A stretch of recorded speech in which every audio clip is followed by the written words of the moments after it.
ರಾಜ್ಯಾದ್ಯಂತ ಸರ್ಕಾರಿ ಶಾಲೆಗಳಲ್ಲಿ ಮೊಟ್ಟೆ ಬೆಲೆ ಏರಿಕೆಯ ಬಿಸಿ ತಡ್ತಾ ಇದೆ. ಮಾರುಕಟ್ಟೆಯಲ್ಲಿ ಮೊಟ್ಟೆ ಬೆಲೆ 7.5 ರೂಪಾಯಿಂದ 8 ರೂಪಾಯಿ ಏರಿಕೆ ಆಗಿದ್ದು, ಸರ್ಕಾರದಿಂದ ಸಿಗ್ತಾ ಇರೋದು ಕೇವಲ 5 ರೂಪಾಯಿ 50 ಪೈಸೆ ಮಾತ್ರ.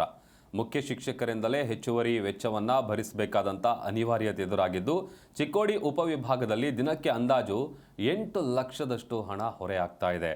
3.20 ಲಕ್ಷ ವಿದ್ಯಾರ್ಥಿಗಳಿಗೆ ನಿರಂತರವಾಗಿ ಮೊಟ್ಟೆ ಸರಬರಾಜು ಮಾಡಲಾಗ್ತಾ ಇದ್ದು, ಈ ಸಮಸ್ಯೆಯನ್ನು ಬಗೆಹರಿಸೋದಕ್ಕೆ ಸರ್ಕಾರದ ಗಮನಕ್ಕೆ ಡಿಡಿಪಿಐ ತರುವಂತ ಕೆಲಸ ಮಾಡಿದ್ದಾರೆ.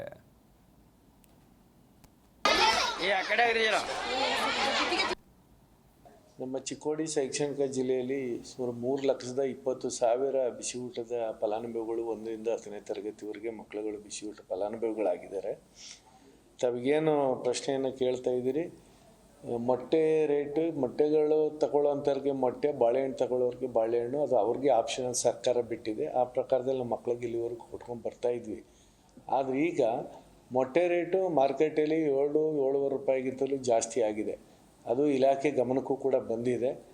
ನಾವೀಗ 5 ರೂಪಾಯಿ 20 ಪೈಸೆ ನಾವು ಒಂದು ಏನು ಮೊಟ್ಟೆಗೆ ಸರ್ಕಾರ ದರ ನಿಗದಿ ಮಾಡಿ ನಮ್ಮ ಹಣ ಬಿಡುಗಡೆ ಮಾಡ್ತಾಯಿದೆ. 5.5 ರೂಪಾಯಿನಲ್ಲಿ ಸುಮಾರು 30 ಪೈಸೆ ಮೊಟ್ಟೆಯನ್ನು ಸುಲಿಯುವಂಥ ಇವ್ರಿಗೆ, ಅಡುಗೆಯವ್ರಿಗೆ ಅದು ಹೋಗ್ತದೆ.